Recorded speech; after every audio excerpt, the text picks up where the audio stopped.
Greetings and salutations, friends, and welcome to Old World, a Civilization-style game that borrows a lot of features and mechanics from Crusader Kings.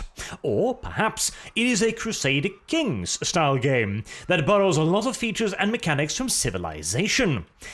Honestly, it is a pinch difficult to tell which one has contributed the most, as the two feature sets combine and complement one another very, very, very nicely, in fact. The Civilization-style system, of course, contributes the military side, the combat, the sieging of enemy cities and the destruction of their armies, as well as the city management and the resource gathering, whilst Crusader Kings focuses on the character side, where each and every character has their own stat blocks that determines the resource gathering. It might also unlock certain abilities within game, like the ability to rush production, the ability to speed up the construction of improvements, or the ability to build certain units like caravans. It also obviously affects your relationship with your family, with the major families within your nation, the power blocks, with the religions, even with your competing rulers. It is a pretty damn nice mix, I have to say. And we'll get into more detail in a second, of course, but before then, the nice lads over at Gamesplanet were kind enough to give me a key for the game, so I have attached an affiliate link down below. If you choose to use it along with the voucher, also down in the description below, you will get a little discount and you also get access to the release day DLC. Yeah, I know. For free if you choose to purchase it from Gamesplanet. So, if you like what you're going to be seeing here today, I highly do suggest you purchase it from Gamesplanet. And I suspect you might like what you're going to see, because this is a pretty damn nice game, in my opinion. And it's not a carbon copy either of Civilization by any stretch of the imagination. It's got a lot of changes, some for better, some for worse. So, we've of course got a little bit of naval nonsense here as well. We've got a little bireme which can go off to explore the great unknown in the fog of war. And you may notice it is capable of moving 3 times. This is not due to action points per se, although action points do determine how many times a unit can move or do things. Instead, it determines how many times it can receive orders. This unit of axemen right here, for example, have 3 little white dots above their heads. That is how many orders they can receive, although not all orders. And orders is this system here. Currently, I have 38 orders, and I gain 39.5 every turn. I can do as many actions as I have orders. For example, if I choose to order this unit to heal, that will cost me 1 order. If I choose to give this unit a move order, the amount of order consumes depends upon the length of the move. If I want to move it here, I'll have 36 orders left. If I want to move it here, I'll have 35 orders left. And if I want to move it the full distance, I'll have 34 orders left, as you can see here. The other actions that require orders is, for example, the building of improvements. I'm thinking of building the Hagia Sophia here, for example. So I'm going to hold down Alt so that it will automatically purchase the extra resources required. There we go. That consumes an order and begins the production. Sending your various ministers on missions also requires orders. For example, we can pick our ambassador here and we can send him on a trade mission to Egypt. Let's send him to Egypt. I can also select the Chancellor, and you've got another series of missions, like family gifts, or pacifying cities, or converting religions. I wouldn't mind if you were to convert to state religion, so I'm going to ask my leader, Osmalek here, the noble, to see if he can't convince her to give up her pagan ways. It also is required to hand out luxuries. For example, this city currently has 2 luxuries, and if I give them the dies I've got, then they will be losing 0.7 discontent each and every turn. The resources can be seen at the top of the screen here. You've got good old-fashioned money, of course. You've got food, you've got iron, stone, wood, you've got orders, you've got science, civics, training, and luxuries. You've also got legitimacy, excuse me, as a further resource down here. Legitimacy determines how many orders you've got, and is primarily determined by completing ambitions. Right now, my ambition is capturing a foreign capital, which I'm working on right now. And as you can see here, the orders rate, I've got 21.7 given to me by legitimacy. You can also gain titles. My current title, for example, is The Strong, which gives me another, I believe, 9 orders? Yes, 9 orders. And as you play the game, you will rack up more titles, rack up more ambitions, rack up more legitimacy, etc., along with various other events, which we'll have a look at probably next turn. For now, let's have a quick little look at the combat here. We've got the enemy capital, Parsa, under siege. We've got a couple of onagers, which have been set up the previous term, so let's have them begin firing. They're not dealing an ocean of damage, but they're dealing more damage than my archers do. Over to the left, you can see the breakdown of the damage done. So my base damage is 6. I get plus 20 due to ingenuity, plus 10 due to friendly family. I've got plus 50% versus urban, because it's a siege unit. And I've then got a final attack of 10.8, which will cause minus 3 HP after subtracting all of the enemy's defense. And then let's also fire off all of our arrows.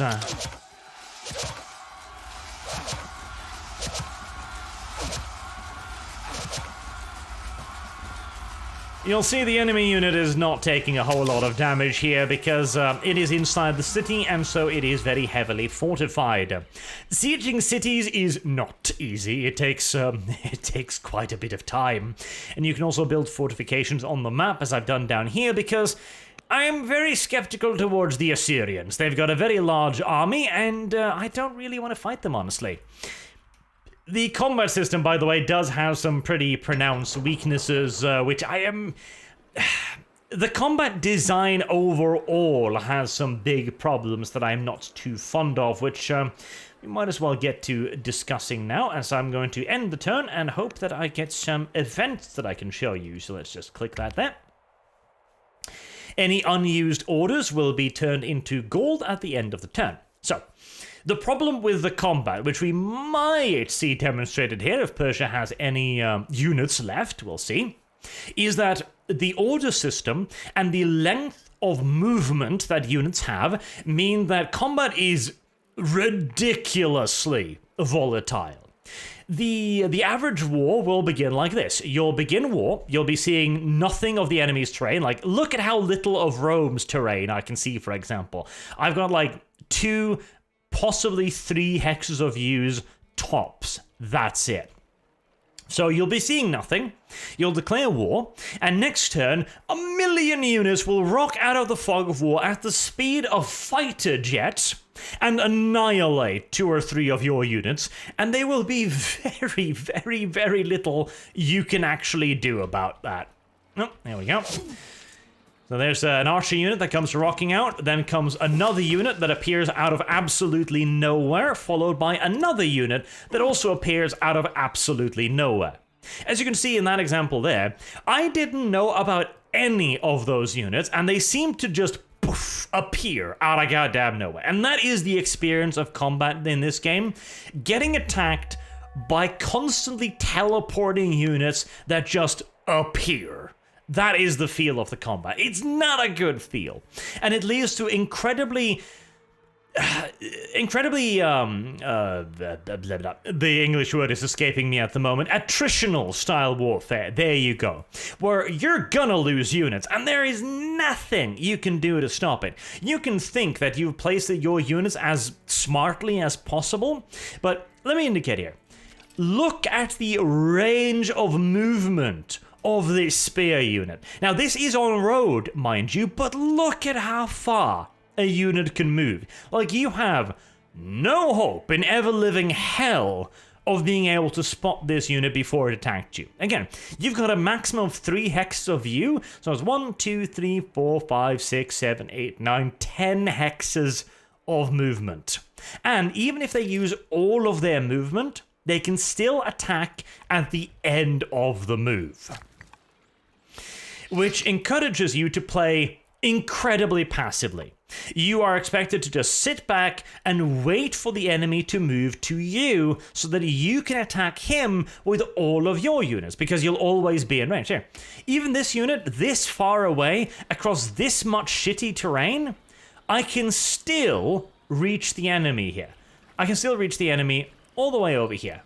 I can't reach them here, I don't think, because well, actually I can, because I can use a forced march order to do so. So even then, even across all of this hill, forest, etc., I can still get to them. And probably... No, there was more hills over there that I didn't see because of the fog of war. The fog of war is the only limiting factor, because you can't move into the fog of war, but once that retreats, infinite movement again. And units are so goddamn lethal too. Like that, those 3 units that wiped out one of mine and took half of the health of another unit. It is so dumb volatile. Let's see here, like, fire the siege unit. That almost kills it. Fire another one. Then we'll use our cleave to kill it. And there we are. Fire a couple of archer units. Can you kill it? Nah, but the maceman probably can. Not quite. Boom. And archers.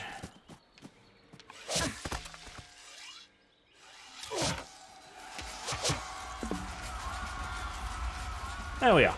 2 enemy units dead.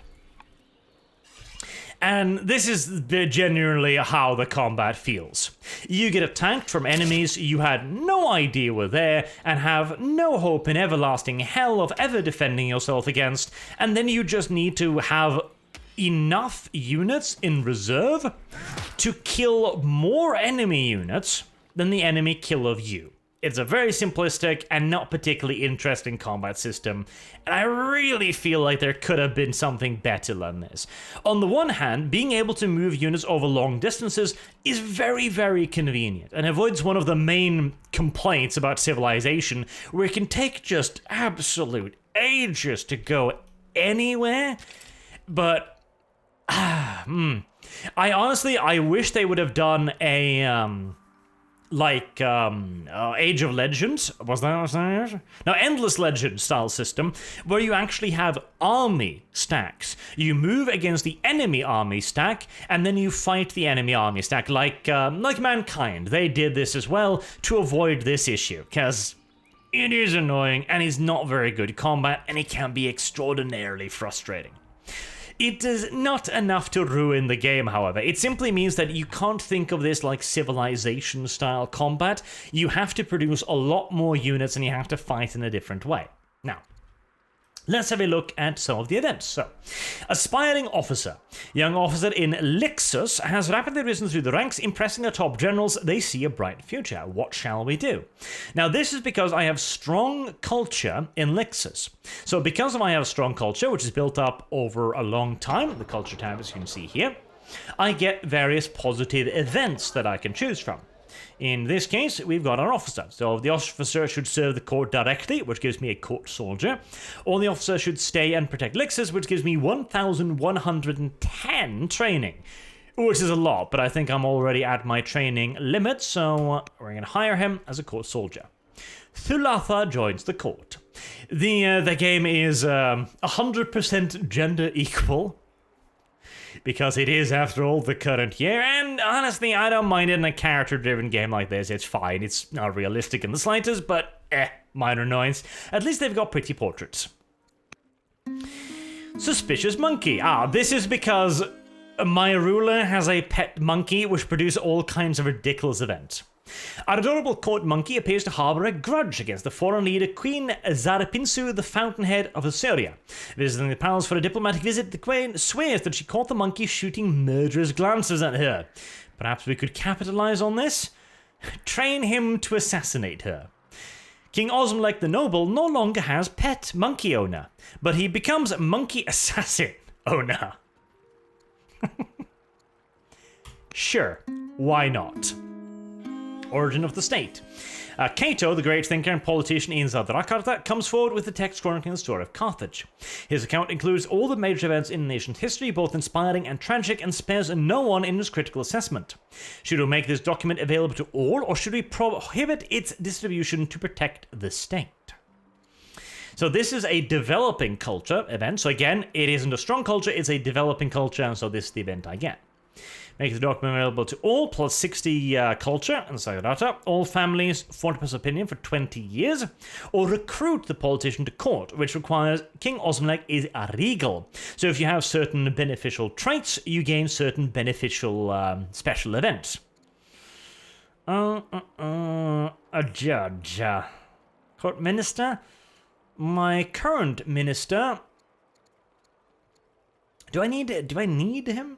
To judge. Not really. My relationship with my families are really good, so plus culture then, nice and simple. And Buzzball as your in-law and spy master, so she's leveled up, as characters also have experience. 1 wisdom, 1 courage, 1 discipline. Wisdom, because tech is always nice to have. Alrighty then. Let's also have a little bit of a look at the building systems. You've got a series of improvements. You can switch between show valid improvements, show certain improvements like wonders, rural improvements, urban improvements, or just show all improvements. The improvements usually cost 1 or 2 resources. For example, the Stronghold costs 100 rock. The Pantheon costs a lot more because it's a wonder, of course. I think a hamlet would be good. I do need more money. And what else? Farm? I do have quite a lot of food. A quarry. I always need more quarries because I eat stone like nobody's business. Let's see about the cities too. The cities are divided between the passive incomes. You can see at the top here, this is what my city is currently producing. So it's producing some wood, some orders, some stone, some research, etc. This is done both by the production of the actual tiles. So a lumber yard over here will produce 9 wood. I can also create a specialist which will increase the yield of the tile and also potentially give additional benefits, like the stone cutter gives a +1 to research because of rural specialists. I believe that is because I have a law that says that my people are free, so I've banned slavery. You've also got stuff like the apprentice poet, which will eventually lead to a master poet, which will lead to a elder poet, which will give additional benefits like reducing discontent or even more research. For the time being, since I'm losing stuff, I just need army replacement, so we're going to start building that. In Thenia here, 13 years is too long. Instead, I'm going to have a... Do you have any luxuries? No. In that case, let's just have ourselves a little rancher so that we can get more citizens. As citizens are required for the specialists. You can also assign a governor, if you so choose. Do I have any good ones here? Not that aren't already busy. Oh, wait, hold on, you're not bad. Yeah, you're not bad at all. In fact, we'll definitely appoint you. That's lovely. You can also set the order of these, by the way, so you can say that you want to deal with workers first, or events first, or military units first, and so on. Now, let's talk a bit about the religion. So, the religions is one of those features that are in the game, but is a little bit shallow. They don't do too much. They can spread through the map, of course. You can found them. They can have certain benefits. They can give you certain advantages, like reducing discontent, for example. But they're not particularly customizable or particularly expansive as of yet. They do have some tiers, like theology here. You've got veneration, dualism, and enlightenment in Judaism. The Carthaginian paganism, however, that is just a regular religion. Every one of these these civilizations, have their own pagan religion, but it doesn't have access to the special mechanics of the main religion. So there's no way to really make a custom religion as of yet, which is a little bit unfortunate. You've also got diplomacy. Diplomacy is done basically exclusively via ambassadors and personal relationship. So if I click on King Remus here, for example, I've only got the actions currently available due to my my available representatives. So I can't influence them because King Osmlek is busy. I can't send a diplomatic mission because my ambassador is busy. But I can send a spy to do something. And seeing as he really dislikes me, maybe I should dislike him too. Let's infiltrate the nation for now. Now, I should mention as well, there is one way to plan out for a better military campaign so that you don't have to worry as much about the fog of war. If you want to do it properly, what you should do first is send in scouts like this. I'm currently building a spy network in Ekalatutum here, which will actually reveal some of the map around it. And if the map is revealed, of course, I can actually move into it, which gives me a lot better movement and a lot better offensive capabilities early. So it's not like it's by the way, I should have mentioned it when I was talking about the military. It's not impossible to get around it. It's just one of those design flaws that I'm not too fond of, really, because of the huge movement speed. You've also got research, obviously. We've got ourselves a research... Oh, I shouldn't have done that. There you go. You've got a research tree up here. How do I open the research tree again? God damn it. Where's the button for the research tree? It's not that. Ah, there, of course. There you are. Here we have the research tree. It obviously unlocks various upgrades like the Odeon, which gives more culture, unlocks the lumber mill, and unlocks various units like the chariot. The various factions do have some unique units. The Carthaginians have 2 types of elephants, I believe. The Romans have 2 types of infantry. But beyond that, the different factions are not super different. They don't really have particularly unique tech trees or particularly unique buildings or particularly unique appearances. Like a archer unit from Assyria here looks the exact same as an archer unit from Carthage over here, for example. There definitely could be a little bit more in the way of differences here. You do have some difference between the families, though. So you can see this family's unit, indicated by the shield, looks slightly different to this family's unit. A bit more like unique, truly unique custom religions, maybe unique character traits, perhaps, unique buildings, mayhaps. Stuff like that would be nice, but it would be spice on top of an already pretty solid core, shall we say. Alright, let's end another turn here and see if we can't begin pushing to the completion of this war. You will see that the city and the unit will repair a lot. Again, the passivity of the game is a little bit annoying, because if you have units in cover, in fortifications, killing them can be retardedly difficult, which I suppose is one way to get around the enemy blitzing you down. The game's performance is another topic. As you can see here, I can move the camera around pretty well, not a whole lot of problems. If I zoom out a little bit too much, then you can start seeing a little bit of tearing, and if you've got a lot on screen at the time, you can see the performance can suffer, but it runs fairly smooth. The turns can be a bit slow, but in turn the AI is also relatively effective in that it will focus your units down, and it will only really attack when it thinks it has an opportunity to actually kill something. The AI also does cheat a little bit. Like, I think it's produced like... it must be 7 or 8 units from that one settlement in the time it takes my capital to produce like 2 units. Now, it might be that they have a ruler that allows them to rush production, in which case it would make a lot more sense, but it certainly does feel like the AI has a little bit in the way of a building bonus, even though the difficulty claims that they don't. Ah, yes. Once you finish a research, you also get a draw system of available research. So you can't pick any research you want. You have to abide a little bit by the luck of the draw, which I think is fine, because it makes the game work out a little bit differently each time. And if you don't get anything you like, you can always choose to redraw once a year. So... Oh, did I? Oh, yes, I did already. Free court scholar, cartographer, cohort, or monasticism?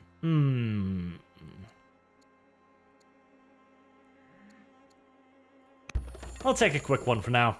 Oh, Osmalik has gotten old, so his picture has changed. Ah, Osmalik.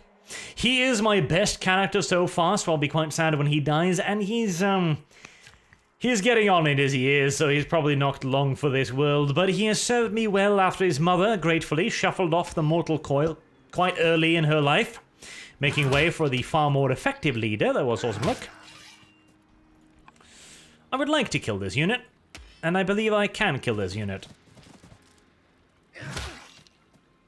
There we are. That's another dead unit. And indeed, the city has practically repaired itself completely, and the unit, too, has regained a lot of health. Yes. Sieges can take a while, to put it rather bluntly. I also don't really want to be attacking with melee units, because that will cause damage to them, which will leave me a little bit vulnerable, though... Considering how close I've got it now, it might be worth starting... soon. Soon. We'll begin moving over the ballista, however, before that. So, all in all, some conclusions here. I really like it. I really do like it. The Crusader Kings elements add a lot of stuff to do when you're not dealing with the civ part. When in the early game, for example, when you've only got like one builder, one settler, maybe 2 military units, and a handful of orders, like 10 orders, the turns can go by pretty quickly because there isn't all that much to do.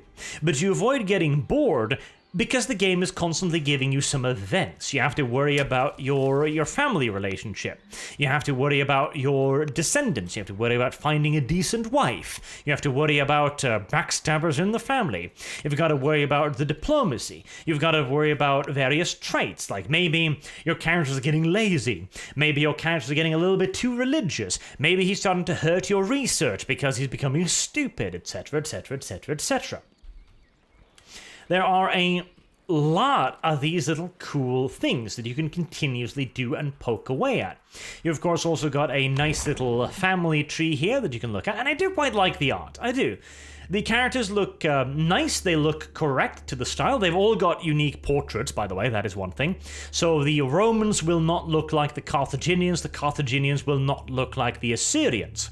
And they're all nicely stylized, a cool little system. You've also got this feature up here, which I quite like, which is basically a timeline breakdown of your nation. It's, not particularly pointful, shall we say. It doesn't do anything, but it's a nice little touch to be able to see how your nation has evolved over time, isn't it? You can also change your laws and your succession if you've got enough civics for it. The game overall is very, very solid. The combat it's a bit frustrating. It requires you to really rewire your brain from the previous Civilization style. It requires a lot more preparation, and it can feel awfully attritional based. And it can feel kind of pointless at times because no matter how elite a unit is, no matter how high level the unit is, it will only ever have 20 hit points. So you can see these guys have 20 hit points, the archers have 20 hit points, the onagers have 20 hit points, etc. And it's all dependent on the unit's offensive and defensive stat, on whether or not they die instantly or how much damage they take, and some modifiers like terrain as well. But units feel very, very squishy, and they die very, very fast, and there's almost no way for you to prevent your units from dying very, very fast.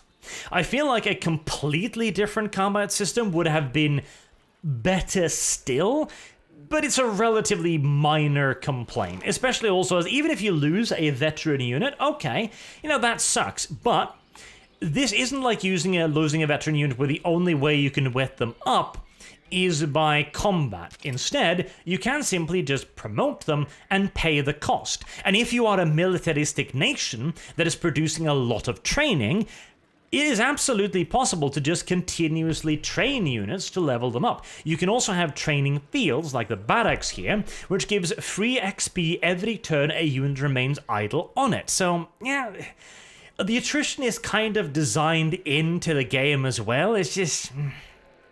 I'm not the biggest fan of it, but at the same time, I don't absolutely hate it. The character system is absolutely the game's strength. It has a lot of events. Of course, over the course of an entire campaign, you're going to start recognizing some, but even now, I'm still seeing events that I didn't see before. So it's not the problem of the same event firing again and again and again and again and again and again and again, to the point where you just click the button automatically. You don't even read the text anymore. The religion system and the research tree, they're a pin shallow, because this is focused only on the old world. So there's no, like, musketry, there's no modern world or anything like that further on, which I kind of wish there was. Maybe there could be like an expansion or something, right? Because all of the mechanics, it has all of the Civ mechanics, but all of them are a pinch shallower, you know?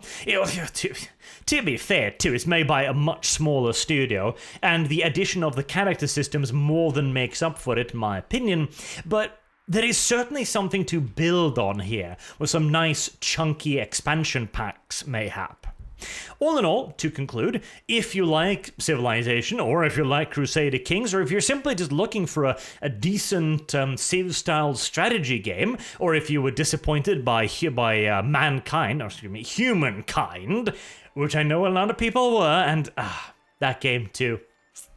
That game is one of those games I will regret reviewing when I did, because if I had played it for just another like 4 hours, I would have seen some of the most glaring problems the game has to offer, which is why I've made sure to put a pretty decent amount of hours into this one before talking about it. This is my, I think my third campaign to completion right here, so I'm relatively confident in my opinion this time around. But yeah, it's a pretty damn good game, and I honestly expect great things from this developer in the future. Until next time, I've been Arch. Thank you all very much for watching, and I hope to see you all again soon. Have a good day.